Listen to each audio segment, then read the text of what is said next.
নমস্কাৰ সকলোকে অতি এটা ভাল খবৰ দিবলৈ ওলাইছোঁ আজি কাৰণ মুখ্যমন্ত্ৰী আত্মনিৰ্ভৰ অসম অভিযান যিটো আঁচনি আছিলে যিটো আঁচনিত 2 পৰা 5 লাখ টকা যিটো এতিয়া প্ৰদান কৰিব সেইটো ইতিমধ্যে বন্ধ হৈ গৈছিলে আজিৰ পৰা নতুনকৈ আকৌ আপোনালোকে আবেদন কৰিব পাৰিব কাৰণ যিটো 5টা ডিষ্ট্ৰিক্টত আপোনালোকে আবেদন কৰিব পৰা নাছিলে সেই 5টা ডিষ্ট্ৰিক্টত আজি নতুনকৈ আবেদন ষ্টাৰ্ট হৈছে আপোনালোকে এইটো আবেদন কৰিব পাৰে কাৰণ তাৰ লাষ্ট ডেট হৈছে আপোনালোকে চাওক 9 ডিসেম্বৰ আপোনালোকে 9 ডিসেম্বৰৰ ভিতৰত আবেদন কৰিব লাগিব কাৰণ এটা কথা আপোনালোকে জানে মুখ্যমন্ত্ৰীয়ে এইবাৰ ঘোষণা কৰিছে যে 2 পৰা 5 লাখ টকা প্ৰদান কৰিব কাৰণ প্ৰথম অৱস্থাত 25,000 কেণ্ডিডেটক ইতিমধ্যে 1 লাখ টকা প্ৰদান কৰিছে এতিয়া এইবাৰ মুখ্যমন্ত্ৰীয়ে নিজে ঘোষণা কৰিছে যে 75,000 যিটো কেণ্ডিডেট আছে 75,000 কেণ্ডিডেটক এবাৰ 2 পৰা 5 লাখ টকা প্ৰদান কৰিব গতিকে আপোনালোকে যদি এতিয়াও আবেদন কৰা নাই তেতিয়াহ'লে আজিৰ পৰা আপোনালোকে আবেদন কৰিব পাৰে কাৰণ যিটো 5টা ডিস্ট্ৰিক্ট আছে আপোনালোকে চাই নগাঁও বঙাইগাঁও কাছাৰ বিশ্বনাথ চাৰিআলি আৰু চিৰাং এই 5টা ডিস্ট্ৰিক্ট ইতিমধ্যে আবেদন হোৱা নাছিলে এতিয়া আপুনি নতুনকৈ আজিৰ পৰা আপোনালোকে আবেদন কৰিব পাৰিব কাৰণ আবেদন কৰিবলৈ আপোনালোকে কি ডকুমেন্টছ লাগে ইতিমধ্যে মই আগৰ ভিডিঅ'ত কৈছিলোঁ আৰু আগৰ ভিডিঅ'ত মই আপোনালোকক স্পষ্টভাৱে আপোনালোকক কৈছিলোঁ আপোনালোকে যদি যিখিনি মানুহে আবেদন কৰিব পৰা নাছিলে যিটো 5টা ডিস্ট্ৰিক্ট সেইটো আপোনালোকৰ নেক্সটত হয়তো এক্সটেনশন হ'ব আৰু আপোনালোকে সেইখিনি আবেদন কৰিব পাৰিব আজি আপোনালোকৰ সেইখিনি আপোনালোকৰ নতুনকৈ মুকলি কৰি দিছে যিটো পৰ্টেল আছিলে সেই পৰ্টেলটো নতুনকৈ মুকলি কৰিছে মুখ্যমন্ত্ৰী আত্মনিৰ্ভৰ অসম অভিযানত আপোনালোকে আজিৰ পৰা আবেদন কৰিব পাৰে তাৰ লাষ্ট ডেট আপোনালোকে চাওক 9 ডিসেম্বৰৰ ভিতৰত আপোনালোকে আবেদন কৰিব পাৰিব কাৰণ এটা কথা আপোনালোকে জানে মুখ্যমন্ত্ৰীয়ে ঘোষণা কৰা মতে এইবাৰ এজন ঘৰৰ পৰা মাত্ৰ এজনহে আপোনালোকে আবেদন কৰিব পাৰিব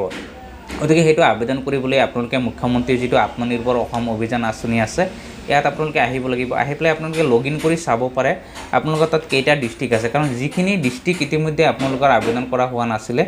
সেইখিনি ডিস্ট্ৰিক্টহে ইতিমধ্যে আহি গৈছে আপোনালোকে এতে চাব পাৰে সব যদি আপোনালোকৰ যিটো ডিস্ট্ৰিক্ট আছে সেইটো ডিস্ট্ৰিক্ট আপোনালোকে এতে চাওক 5টা ডিস্ট্ৰিক্টে আছে ওটা চাওক বিশ্বনাথ চাৰিআলি বঙাইগাঁও কাছাৰ চিৰাং আৰু নগাঁও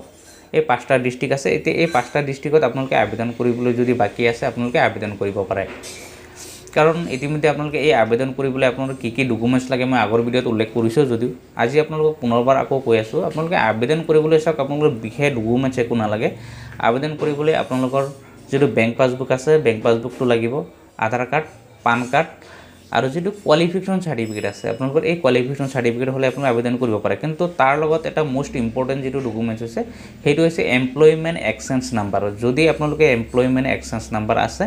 তেতিয়াহ'লে সেইটো আপোনালোকে ভৰাবই লাগিব যদি নাই তেতিয়াহ'লে আপোনালোকে আবেদন কৰিব নোৱাৰে আৰু সেইটো আপোনালোকে বনাব পাৰে অনলাইনত আপোনালোকে সেৱা হেতু পৰ্টেলত গৈ এমপ্লয়মেণ্ট এক্সচেঞ্জ নাম্বাৰ আপোনালোকে লগে ওলাব পাৰে আপোনাৰ বেছি টাইম নালাগে আপোনাৰ যিখিনি ডকুমেন্টছ আছে এমপ্লয়মেণ্ট এক্সচেঞ্জ নাম্বাৰ আপোনালোকে বনাবলৈ আপোনাৰ যিখিনি কোৱালিফিকেশ্যন ডকুমেন্টছ আছে সেই কোৱালিফিকেশ্যন ডকুমেন্টছ আৰু আধাৰ কাৰ্ড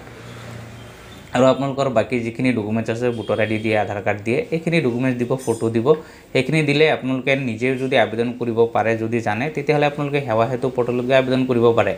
যদি আপোনালোকে তেনেকুৱা প্ৰবলেম পাই আবেদন কৰিব নোৱাৰে তেতিয়াহ'লে আপোনালোকৰ ওচৰত থকা যি CSC চেণ্টাৰ আছে বা কম্পিউটাৰ চেণ্টাৰ আছে তাত গৈ আপোনালোকে আবেদন কৰিব পাৰিব গতিকে আপোনালোকে এই মুখ্যমন্ত্ৰী আত্মনিৰ্ভৰ অসম অভিযানৰ যিটো আঁচনি আছে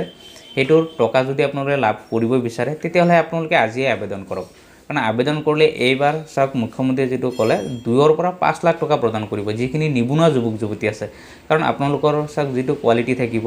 যিখিনি আপোনালোকে প্ৰজেক্ট ৰিপৰ্ট দিব আপোনালোকৰ যিটো আপোনাৰ কামৰ ওপৰত আপোনালোকে ডিপেণ্ড কৰি ল'ব সেইটো যদি আপোনালোকৰ ভাল কৰি দেখুৱায় তেতিয়াহ'লে আপোনালোকৰ 2 পৰা 5 লাখ টকালৈকে আপোনালোক দিব কাৰণ আপোনালোকৰ যিটো সিলেক্ট কৰিব যিটো আপোনালোকৰ যিটো প্ৰজেক্ট ৰিপৰ্ট দিব প্ৰজেক্ট ৰিপৰ্টৰ ওপৰতহে আপোনালোকে ডিপেণ্ড কৰিব টকাটো কাৰণ চাওক আগতে যি আবেদন কৰা হ'ল তাত 25,000 ইতিমধ্যে 1 লাখ কৈ দিলে এইবাৰ আপোনালোকে যদি আবেদন কৰে এইবাৰ কৈছে 2 পৰা 5 লাখ টকা দিব গতিকে যিসকল নিবনুৱা যুৱক যুৱতী আছে এতিয়ালৈকে যদি আবেদন কৰা নাই তেতিয়াহ'লে আপোনালোকে আজিৰ পৰা আবেদন কৰক যি 5টা ডিস্ট্ৰিক্ট বাকি আছিল এই 5টা ডিস্ট্ৰিক্টৰ ইতিমধ্যে আৰম্ভ হৈছে গতিকে আপোনালোকে এইখিনি আবেদন কৰিবলৈ যদি আপোনালোকৰ কিবা প্ৰবলেম পায় তেতিয়াহ'লে ভিডিঅ'ত কমেণ্ট কৰিব পাৰে তেতিয়াহ'লে আপোনালোকৰ যিকোনো প্ৰবলেম পায় মই বাকিখিনি সলিউশন কৰিবলৈ চেষ্টা কৰিম আপোনালোকৰ এনি প্ৰবলেম পালে আপোনালোকে ভিডিঅ'ত কমেণ্ট কৰিব বাকি আপোনাক সেইখিনি সলভ কৰি দিম ধন্যবাদ